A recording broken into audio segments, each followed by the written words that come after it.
Hello everyone, आते हैं exercise 3.2 के क्वेश्चन नंबर 3 पर।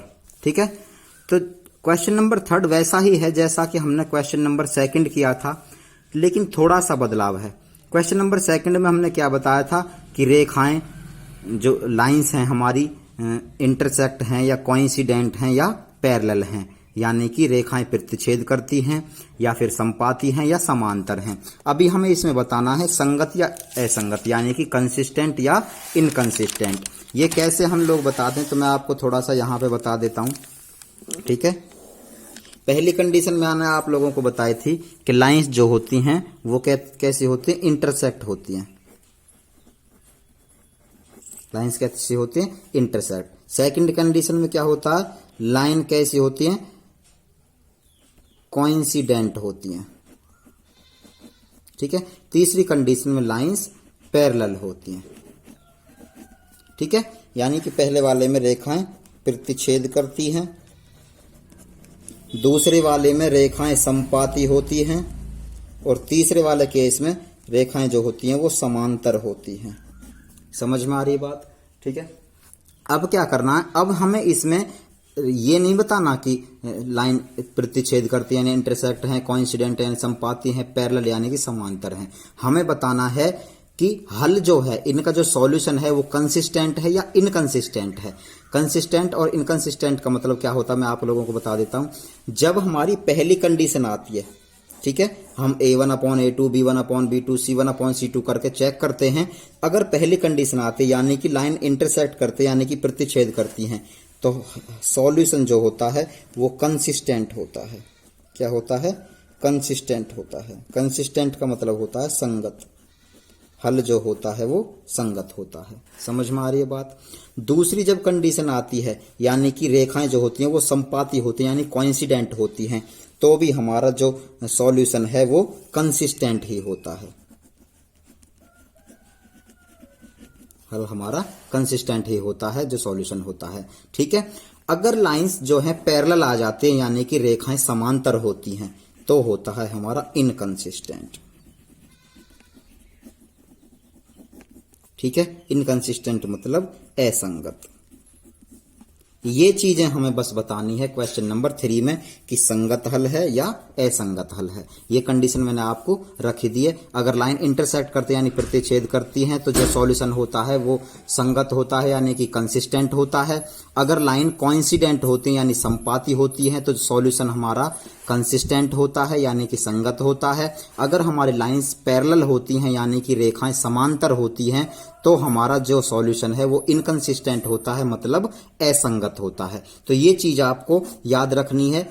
थर्ड क्वेश्चन हमारा कंप्लीट हो जाएगा। ठीक है, तो थर्ड का क्वेश्चन का मैं एक पार्ट आप लोगों को यहाँ पे करवा देता हूं। ठीक है, थर्ड क्वेश्चन का मैं आपको करवाऊंगा यहाँ पे पार्ट फर्स्ट पार्ट हम यहाँ पे लेके चलते हैं। थर्ड क्वेश्चन का फर्स्ट पार्ट में हमें दो इक्वेशन दे रखी है। पहली इक्वेशन है 3x + 2y = 5 और सेकंड इक्वेशन हमें दे रखी है 2x - 3y = 7।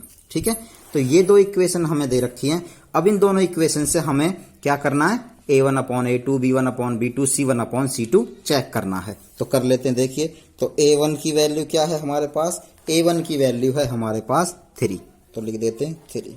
ठीक है, ऐसे ही करके B1 की वैल्यू है मेरे पास 2 और C1 की वैल्यू है मेरे पास 5। समझ में आ रही है बात? ऐसे ही करके अब हम सेकंड इक्वेशन से A2 B2 ऐसे करके निकाल लेते हैं। तो A2 की वैल्यू है मेरे पास 2। अच्छा, तो B2 की वैल्यू है मेरे पास -3। ठीक है, और C2 की वैल्यू है मेरे पास 7। समझ में आई बात? अब इनका हम कंपैरिजन कर लेते हैं। ठीक है, तो A1/A2, B1/B2 और C1/C2 निकालते हैं। तो A1/A2, तो A1 है हमारा 3 और A2 है हमारा 2 यानी कि 3/2। समझ आई बात? B1/B2, B1 है हमारा 2 और B2 है हमारा -3। C1/C2, तो C1 है हमारा 5 और C2 है हमारा 7। समझ आई बात? तो A1 upon A2 B1 upon B2 तो क्या बराबर दिख रहा है, A1 है, A1 अपॉन A2 है हमारा 3 अपॉन 2 और B1 अपॉन B2 है हमारा 2 अपॉन -3। तो यही बराबर नहीं है, यानी कि 3 अपॉन 2 और 2 अपॉन -3 और 5 अपॉन 7 ये पहला वाला ही बराबर नहीं है। जब पहला वाला ही बराबर नहीं होता तो लाइंस हमारी कैसी होती हैं, लाइंस हमारी इंटरसेक्ट करती हैं। तो यहां पर लिखेंगे हम lines are intersecting, lines are intersecting यानी कि रेखाएं प्रतिच्छेद करती हैं, रेखाएं प्रतिच्छेद करती हैं। और मैंने अभी आपको बताया था जब लाइन इंटरसेक्ट होती है यानी प्रतिच्छेद करती हैं तो सॉल्यूशन कैसा होता है, कंसिस्टेंट होता है। तो यहां पे लिख देंगे कंसिस्टेंट यानी कि संगत।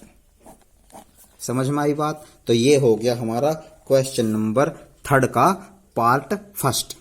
इसी तरह से आपको क्वेश्चन नंबर 3 के सारे पार्ट्स करने हैं। बहुत ही इजी, जैसा हमने सेकंड क्वेश्चन किया था बिल्कुल उसी के जैसा है। सिर्फ आपको ये चीज याद रखनी है कि कब हमारा कंसिस्टेंट होता है और कब हमारा इनकंसिस्टेंट होता है। सिर्फ एक ही कंडीशन ऐसी होती है जिसमें इनकंसिस्टेंट होता है, जहां पे लाइन पैरेलल होते हैं यानी कि रेखाएं समांतर होती हैं, वो हमारी कंडीशन सिर्फ इनकंसिस्टेंट होती है, बाकी दोनों कंडीशंस कंसिस्टेंट होती हैं। ठीक है।